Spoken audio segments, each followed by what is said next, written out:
Did you know that one of the most important philosophers in history lived his entire life with a nickname?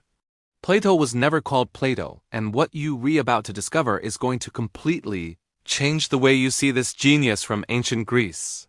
For over 2,000 years, we've studied his works, analyzed his thinking, and built entire philosophical systems based on his ideas. But there's a secret that very few people know, something so basic that it's incredible it's not common knowledge. The man who wrote The Republic, who founded the Academy of Athens, who was a student of Socrates and teacher of Aristotle, never answered to the name we all know.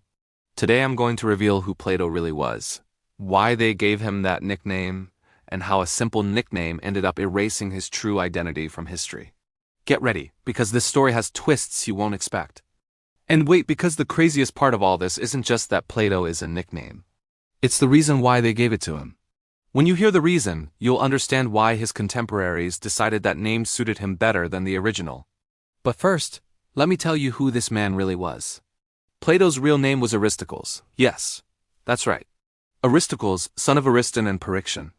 He was born in Athens around the year 427 before Christ, into an aristocratic family with important political connections. His lineage was impressive. It was said he descended from King Codrus on his father's side and from the legislator Solon on his mother's side. Aristocles was his birth name, the name his parents chose for him, the name he grew up with. But at some point in his youth, something happened. His companions, his teachers, the people who knew him started calling him something else. They started calling him Plato. Now comes the fascinating part. Why did they call him Plato? There are mainly two theories, and both are equally interesting. The first and most popular says the nickname comes from the Greek word plaides, which means wide or broad. According to this version, Aristocles had a particular physical build. Some ancient texts suggest he had broad shoulders, probably due to his training in wrestling and gymnastics, fundamental activities in the education of young Athenian aristocrats. Imagine, this young student, destined to be one of the most brilliant thinkers of all time, was known among his peers as the Broad One. Other accounts claim the nickname was due to his wide forehead, a physical trait that in ancient Greece was associated with intelligence and wisdom. There are even those who say he had a broad chest, again due to his athletic training. But here comes the second theory, less known but equally plausible. Some historians suggest that Plato could refer to the breadth of his discourse, to the vastness of his knowledge, to the extensiveness of his eloquence. In this case, broad wouldn't be a physical reference, but an intellectual one. His ideas were so broad, so vast, that the nickname ended up being inevitable. Before continuing with this incredible story, if you're enjoying these facts that almost nobody knows about the great figures of history, subscribe to the channel and hit the bell icon. Every week I bring stories like this that will surprise you. And now yes, let's continue because the best is yet to come. What is truly extraordinary about this story is how a simple nickname managed to completely erase the original name of a person. Think about it, we're talking about one of the most influential men in the history of Western thought. And we don't even know for sure what his own parents called him. The nickname Plato became so popular that it eventually replaced Aristocles in all historical records. His philosophical works, his immortal dialogues, everything was attributed to Plato, not Aristocles. It's as if the nickname had captured something essential about him, something that his birth name failed to convey. This phenomenon tells us a lot about ancient Greek culture. Nicknames were extremely common, and in many cases more significant than formal names. They were a form of social identity, a way to highlight unique characteristics of a person. And in Aristocles' case, the nickname worked so well that it ended up defining him for eternity, but the story doesn't end there. There are more fascinating details about this topic. For example, Plato wasn't the only Greek philosopher known by a nickname. Democritus was called the Laughing One because of his cheerful attitude. Diogenes the Cynic lived in a barrel and was known for his eccentricities before his real name.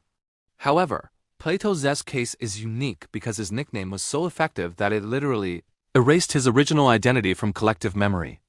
For centuries, scholars and philosophy students have read The Republic, Phaedrus, The Symposium, and other dialogues without knowing they were written by someone named Aristocles.